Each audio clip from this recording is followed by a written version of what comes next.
Yeah. I'm pretty loud. I was wondering, is there a specific reason the FDA didn't approve the lower extremities? Why it took, a couple more years to get that approval versus the upper extremities? Good question. I don't have a good answer for that.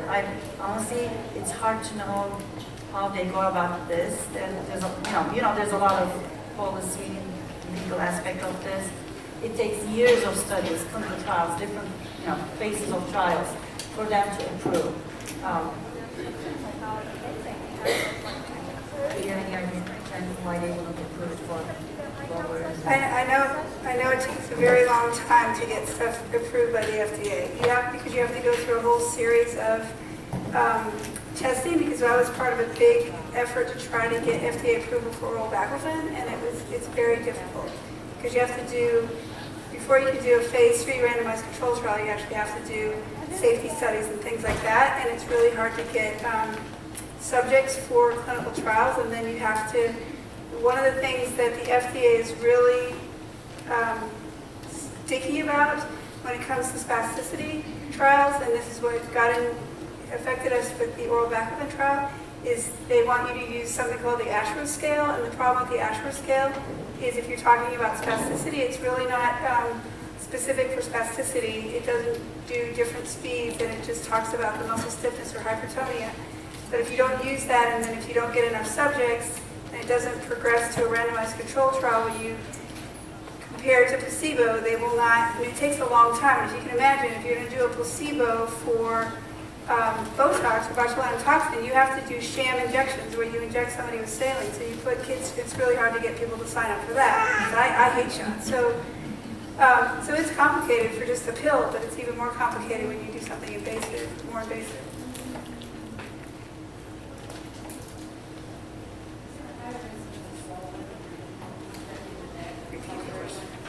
Is there a higher incidence of swallowing or breathing problems when the neck area is injected? Yes. Absolutely, yes. Again, we're talking... Depends, again, how bad it is, and it's a balance, as always, with every treatment decision, benefits, risks. So I wouldn't say we exclude those kids, no, we still inject, like I said, the neck area, the kids that have abnormal postures, we do inject. But keeping in mind, we use all the guidance techniques, and we use the correct dosing, and sometimes we try to we dose them kind of on the low side, especially with the initial injection, trying to gauge their response. But no, we still inject certain muscles. I have two questions. One is, can we get your PowerPoint, Dr. Fanning? So Yes. we have all this facts about CP. Yes, I'm sorry because I had to turn around. I don't know which slides I missed. I apologize, but No, yes. that's okay. Well, we're videotaping all the talks. Okay, that's great. So that's one thing. The second thing is, for the intrathecal baclofen pump that you showed on that one girl, because of her neck dystonia or whatever was going on with the neck. Oh, no, it wasn't, oh, well, so she has a tonic neck reflex, which is actually a fencing posture that babies have, but it doesn't go away in some kids with CP. Right. But the thing about her neck, and it did actually help that go away, but it also helped everything down below as well, but it's because normally the catheter, most often the catheter stops, they thread the catheter up, and Dr. Lennon will talk about this, and they stop it at about the level of the belly button. But in some kids, they go all the way up to the shoulder blades, and it gives more improvement in the arms. And that's where that came from. Right. So I'm wondering with that, does it negatively affect the core? Because my daughter has the tonic issues in her neck, but she also has tetraplegia. The more you reduce tone, it's the same with pills. The more you reduce tone, the more you're going to have problems with muscles that are already weak, they're going to get weaker. Right. And muscles that are rigid, if your kid's arching and rigid and their back is really stiff, that is not motor control. So underneath all that, they are weak. So they're using all that tone in a very, very weak muscle, especially with dystonia. It can seem really strong, but it's not. And you take away that, and underneath that is the real weakness where they cannot call on that muscle to do what they want when they want to do it. So that is the trade-off. But the thing is, when I send a kid for a pump, I don't send kids to multiple pumps. If your goal is, if your kid is so involved that they're so stiff, like Miranda, that their quality of life, they can't do anything, you're making a trade-off where you're saying we're going for comfort and function of your upper extremities so that you have quality of life, but the trade-off is your kid's going to, first of all, lose interest in standing. So you've got to get them in the stander because you don't want their bones to break. But it's really hard to find, even with a pump, the right dose that's going to give them leg strength and still treat their upper extremities. Okay, so then, just with the intrathecal pumps in general, it can have an effect on their ability to walk. So if they're working on walking, that might be something that we don't want to think about or have to be used with caution. If your functional goal for your child is to walk, I would not recommend it. I know there's people that say, oh, you can dial it down. But so far, every kid, every patient that I've had like that where they've said they were going to dial it down, they all ultimately stop walking.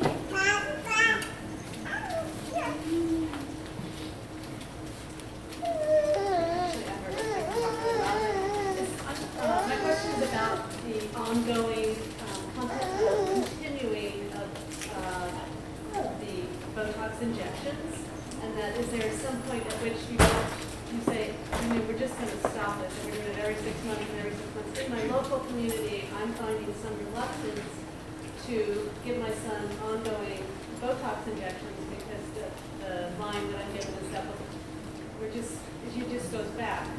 After 6 months, we have to do it again. So I get that question a lot. The way I look at it is it depends on your goals, my goals. If the goal is to delay the surgery till they get to a certain age and get that long-term, hopefully more permanent fix, then there is an end point. If it is for pain management, sometimes there's no end point. If it is, let's say I have kids that have their pump and the pump is working, they're good, but we still need to address certain muscle groups. Because when we increase the dose of the pump, we're causing other problems. So we're fine-tuning the dose, optimizing the dose with the pump, but then the Botox is still helping with that, hamstring or, one of those ankle muscles. So if there's an ongoing goal, and if there's no contraindication, it's been in use for 30-something years in humans, and there's no evidence for any type of long-term damage that would make me think we need to stop at some point. So that's how I approach it. So, can I say something about that? I agree with her, but the thing is, first of all, it really depends on who's doing the Botox or the botulinum toxin, because if you don't have a practitioner, and there's some really good practitioners. There wasn't St. Louis, but I am impressed. There's some really good practitioners in the Dallas-Fort Worth area. I do not do Botox injections because, first of all, I hate needles. Secondly, I tell people you don't want somebody with a motor impairment and arthritis and balance problems wielding a bottle of poison. But having said all that, it comes back to what do we have in our toolbox to treat tone? The answer is not much. Not everybody is a candidate for SDR, and especially dystonia doesn't get treated by SDR. And the bottom line is you can throw any of those medicines I put up there at a kid and multiple combinations of the medicines, and there's only a very rare kid that will just have this miraculous, long-lasting result to those medicines. I know because I take 3 of them just so I can walk across the room. And so you have to ask yourself, what interventions are effective? And the bottom line is Botox is one of the 2 things, if you take SDR and Botox, that actually do treat spasticity. They can prolong your time for surgery for contractures by helping you stretch the muscles. So your endpoint might be, okay, I'm going to do this orthopedic surgery. But the thing is, once you do that orthopedic surgery, that treats an end organ issue. The spasticity and the tone is still there, unless you've treated it. So you may get tight again. So because I do all these measurements and the spastication and all that, you give Botox, it goes away. You do SDR correctly, depending on the muscles, and it goes away. There is no other medicine. Intrathecal Baclofen, you give a high enough dose, it goes away. None of the oral medicines have that effect. So it really comes down to the goal that you're treating. You don't want to think, oh, if I just have this surgery, including sometimes SDR, I'll never have to have Botox again. So, and we used it in St. Louis. I mean, I've only been a Texan for almost 2 years. But we used it in St. Louis for kids 5 years out, 6 years out, and sometimes we do a surgery and go back and use it again because it all comes down to what are you trying to treat. And we got to get away from thinking, I'm just going to do this one thing and that's going to solve it. You have to use different things at different times and often. medications and Botox and surgery all in combination. My question kind of piggybacks on that. In pediatrics, you use Botox long term. Does it affect whether you can use that as a tool as an adult? No. It doesn't. If it's done correctly, you should not have really big long-term side effects. I mean, again, just like everything else in CP, we need more data for things, but I would use it if I like needles. I have a question about the data. How much strength, real muscle strength, do you think children can get after they benefit, as a benefit of Botox? How much? There's, during that time, when they have less symptoms of the child, how effective is it for actually something to build muscle strength, or the new pathways, or whatever, that it does help you more of a long-term Well, you can't treat dystonia by strengthening muscles. Those muscles are actually already strong, if it's primary dystonia especially. But, go ahead, you answer that. If you're asking for a number, a percentage, I'm not aware of any. I don't think we have any. Now, the way I look at it is, you're weakening the muscle by taking that tone away. So you're taking that muscle back, and you're starting from scratch, trying to teach the brain and change all those pathways, that communication pathway between brain and muscle, brain, spinal cord, and muscle, and establish new patterns. So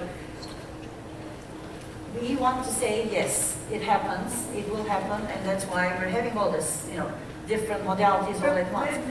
But part, sorry, guys. Honestly, if you're asking for a number, or just does it? I don't, well, see, I think you're asking almost an impossible question. It's a very good question. But the problem is the brain injury in CP and what happens is so different in different kids. So I would argue that the kids that can get strong after Botox to the muscles that are fighting against their strong muscles are the same kids that might do really well with the rhizotomy, the selective dorsal rhizotomy. But most of us, myself included, you're injecting muscles, but you're supposing that your brain actually knows how to work with other muscles, or even the muscles that got injected. But it doesn't, because there's an injury there. So I have certain muscles I can think all day long and try all day long, and if I move it this much, no amount of Botox is going to change that, because it's not the tethering on the other side that's fully stopping me from using that muscle. It's that my brain does not know how to make that muscle work.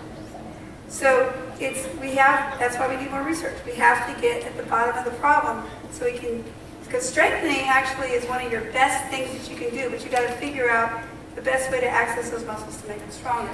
and also the other thing is, if you have tone, that tone gets in the way of you strengthening that muscle. So you have to somehow manage that and allow the muscle to be strengthened, if that makes sense. That, I think, is the question I'm asking. Every once in a while. I mean, that's the goal. That's what we That's try the to goal. do. Yes? So how does that actually work? You have certain vesicles, you have a microphone. Basically, capacity coding, are there other vesicles that are not affecting other neurofibers that typically not being voluntarily activated, and those are the ones you can work on? Right, and you also have to remember, the Botox is temporary. After 3 months, that Botox is gone, so now you're having new nerve endings, new fibers that have new vesicles, and they're resprouting, regrowing. So that's a process, that's like a cycle. Temporarily, you reduce certain number of vesicles that release that, that's what we call it, but then there are new ones forming. Does it require new ones, or are all of the existing ones, Are all of the existing ones essentially nullified, and you have So to it's do dose, ones? it's dose dependent, so it can't be all, right? Yeah, Because we then I would can't be, totally paralyze people. right, then I would be paralyzing the whole muscle. Okay, so you do have part of the muscle that you work on, you do all part of it. Yeah. Yes, definitely. That's why the dosing is important.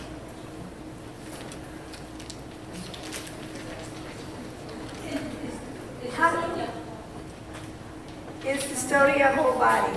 All the time, or can it be some, can it be upper and lower? So So that would be a good question to also ask Dr. Waugh tomorrow, but the bottom line is yes, yes, and yes. So dystonia can be whole body. Dystonia can be focal. And when it's focal, it's most often in the foot, but sometimes the arm. Parts of the dystonia that you don't see, especially in spastic CT, you can get dystonia in both legs, and your legs stiffen up, and if you also have spasticity, people think it's spasticity, but it's really not. And another really important place that it's hard to see dystonia, unless you're really looking, unless somebody's really twisted, is your back. And that's a very common place to get really painful dystonic back spasms. So just like spasticity can be, in one limb versus the whole body, all the muscles or most of the muscles, so can dystonia. And dystonia can fluctuate with different activities, or even with speaking. When you're just speaking, so like right now my left leg is sticking out really stiff because I'm talking to you, but some people get much more dystonic when they're talking, and some people get more dystonic when they're trying to do stuff with their hands, and some people get dystonic when they're trying to do everything. So if you're somebody that gets dystonic when you start talking, you should never try to walk and talk at the same time, because you will trip and fall. Yes, Tina? So how do you know if your kid is being overdosed on Botox as a parent? How do you know if they are being overdosed? Yes. The response. So it takes a few days to kick in. Usually we say 72 hours. And if your kid is really, really flaccid, floppy, weak, you can tell. There's a Well, the other question though is it, I know the answer to the question, but I'm asking it for them. Isn't there a maximal dose you can Yes. give any individual Yes. per their body weight? Is that the Right. question you're asking? So the dosing guidelines I showed, yes, there are a lot of parameters we go with. So the maximum dose per site. There's also a maximum dose total per body. kilogram. Right. Right, maximum dose. So what is the maximal dose per kilogram that you use? Now, I try to stay usually per kilogram, I do 15. Few cases, multiple rounds, I've been up to like 20 units per kg. So the most I use is 500, depending on the size of the kid, the weight, the age. If I'm dealing with an, 16, 17-year-old with an adult size, did I ever do 600? Maybe once in the last 20 years. But the general rule is we try not to go more than 500, and that's still a big dose. In St. Louis, once we would try to go above 20 per kilo, we had a lot more side effects, and so we stayed away from, maybe up to 25, and you really have to watch, but we never went much higher than that. And again, it depends on the kid, the patient. If you're talking about a hypoxic brain injury where they have a lot of autonomic problems, posturing, they're miserable, and everything else fails, I may go up higher and try a higher dose. Because with that kid, my goal is to keep them stable in the ICU while the medical team is trying to do their job. Whereas if I have a kid that's walking, first time injection, and it's a focal type of spasticity, a regional or focal muscle group I'm choosing, I'll stay on the lower side till I try it one time and see the response.